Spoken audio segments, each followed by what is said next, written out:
What's up guys, Matt with BleepinJeep, everything off-road, none of the boring stuff. I get a lot of questions about my sticky traps. Check out this comment from Tom Gettinger who says, will you do a review on your sticky traps? In this video, we're gonna do just that. Let's get started.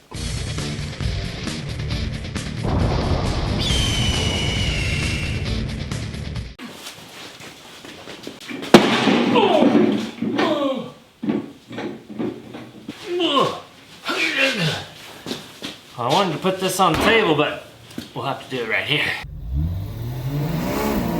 There you go! Yeah! Woo! So what is a sticky trep? Well, a trep stands for Trepador, and that's just the design of the tire. So this tire is made by Maxxis, and the Trepador is the design. So that it doesn't have to be a sticky though. There are bias ply and a radial ply and a sticky in this design of the tire.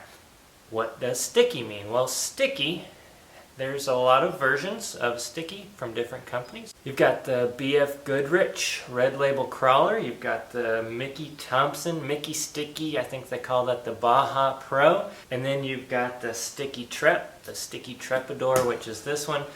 But the sticky just means that it is a stickier compound. So if you could feel the rubber, if you could reach through that camera lens and feel these treads, they're going to be super soft, much softer than a street tire. Street tire is made to be driven on the street many, many miles and get a lot of longevity on the road. This is completely the opposite. It's made to be soft, it's made to be sticky, and it's made to go over rocks well and to stick to them. But if you were to drive these stickies on the road, it would be like taking money and just throwing it at your It makes no sense, right?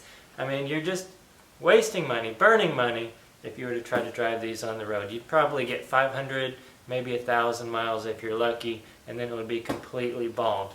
So, it has a special purpose, and its special purpose is to stick to the rocks. That's why they call it sticky, because it's maybe a stickier compound. I don't know actually where the term came from, but if you were to feel them, it makes sense. It's just a stickier feeling tire. In fact, I don't know if it'll do it because it's pretty cold in here. It's winter time, but when I first got these tires, you could put your thumbprint in the tire. That's how sticky it is. Can you see it?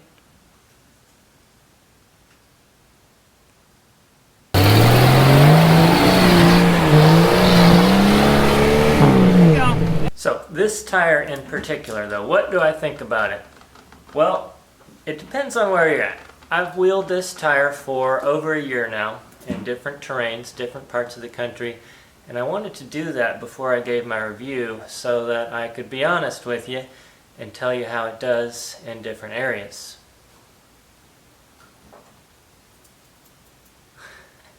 I'd always been a fan of the bias ply TSLs in the past. That was my go-to tire. Super swampers out here in the east, in the mud, that was the tire, right? And that's the tire I ran for years and years, and I loved that tire. But right before we went on the Trail to SEMA last year, I got a hold of a set of these tires, the sticky traps.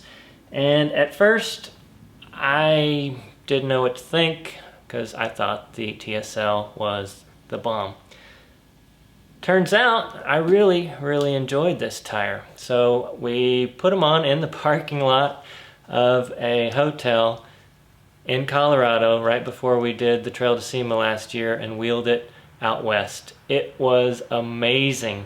The traction and the grip that it got was amazing. But the traction and grip that you get out in the west, in Utah, and in the desert is amazing anyway because you're wheeling on sandstone. So I wanted to wait until I got back to Tennessee to see how it did in the mud. And it did fairly well in the mud. Now, where it doesn't do well in the mud is, let me tell you this. When you drive on any sticky tire, it starts to break in. It takes some time to break in and it wears off a lot. There is a lot of wear going to happen in the first few trips basically. So it's breaking down the tire, it's getting softer, and it's starting to tear off these edges. The edges come off really quickly.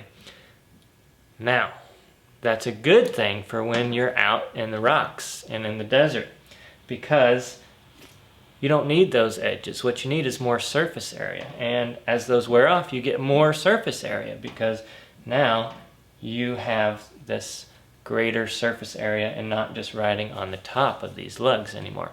So that's perfect for out there. But once those lugs start to wear off, the mud is where it doesn't work good. So this tire works great in the mud when it's brand new.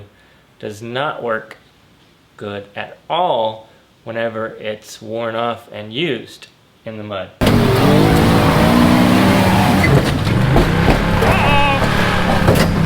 Now, if I were to do this again, seeing as how the tires wore, this is a directional tire, right? It spins in this direction, and the reason it does that is to clear the mud as it's spinning. I have this theory though, that if I were to do this again, I would mount these backwards whenever I went out and rode them for the first few times, or out west, and that would wear the treads on this side. And then whenever I went mudding, or not mudding, but whenever I went wheeling in a muddy area like we have quite often here in Tennessee, I could just take the tires, flip them around, and I would have this hard edge again on the one side that wasn't worn down. It would be almost like a cupped tire, like a sand tire. Would that work? I don't know, but I think it would be worth a shot.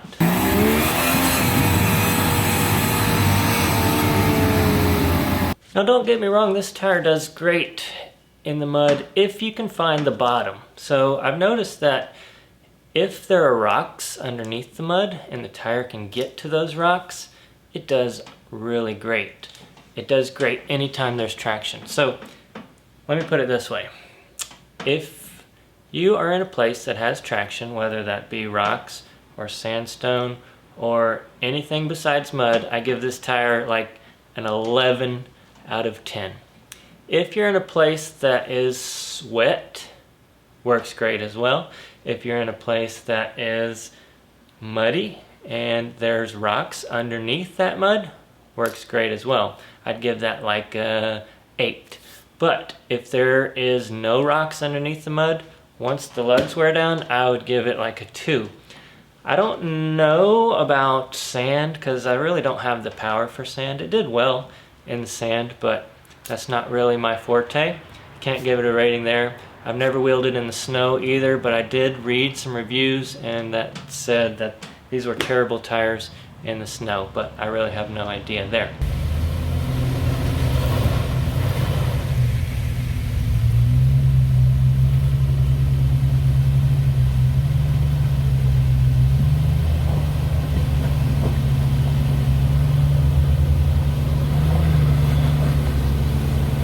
So on the Scorpion, I'm running a 40-inch sticky trep. Let's go over some of the numbers. The negative, the con, $760 a piece. That's expensive. Holy cow, that's $3,000 for a set of 4. Another thing, they only make 3 sizes in the competition sticky. A 37-1250, a 40-1350, and a 42-1450. Now the bias ply is basically the same tire except a non-sticky version. It's a little bit less at $640, and they make that in a 35-inch as well. For $510 you can get a radial, but the radial doesn't quite look like this tire. It doesn't have the side lugs that this one does, but they do make the radial in a lot of different sizes. And you can drive those on the street, which is nice, I guess.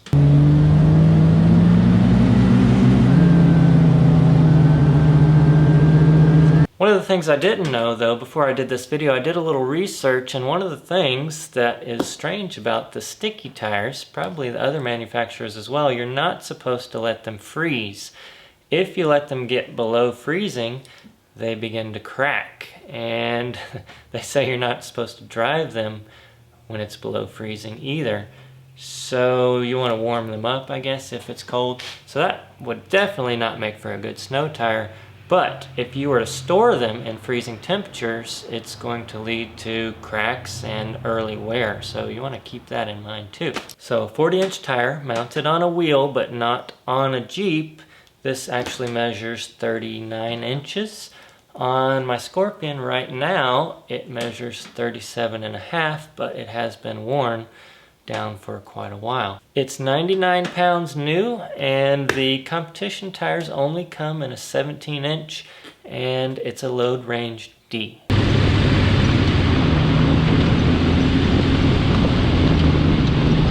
One of the things though that I like most about the tire is its squareness. I always ran the TSL Super Swamper because I liked the way it was square compared to, say, an IROC. It's like a round, big balloon.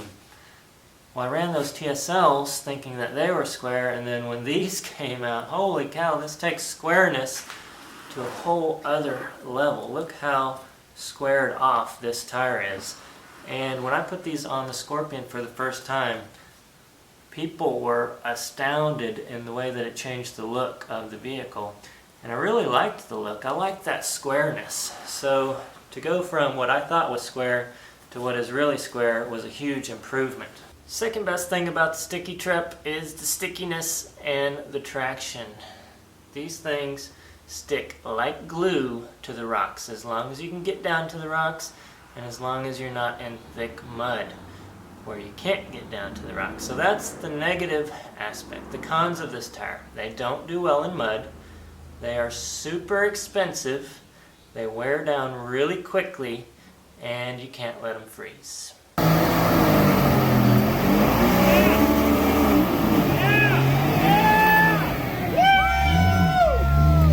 trying to think through what other questions you guys will have for me about this tire so I can answer it now, but if I don't get to it in the comments box below, leave me a comment with a question and I'll try to answer it in the first week or two of this video being up.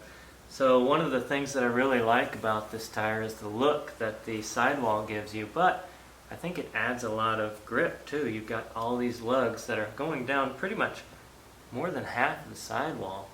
And you can see that they've taken some abuse too, but that's what I love about this tire is it has seen a lot of abuse. Yeah, there's some chunking. There's a chunk taken out right here by the wheel, but it hasn't blown out. It hasn't given me any issues. It's not leaking.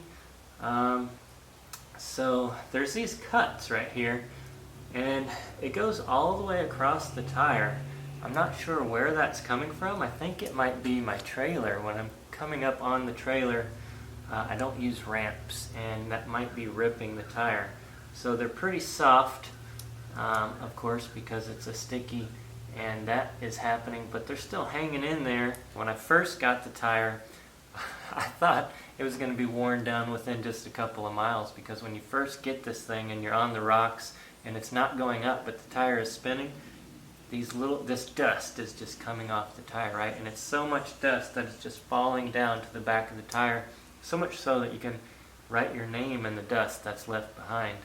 That started to slow down though quite a bit after a while, and you know, as you can see, those lugs started to triangle, as I call it. How much more abuse can they take? How long will it take to wear off all the lugs? Will they be sticky after all the lugs are gone?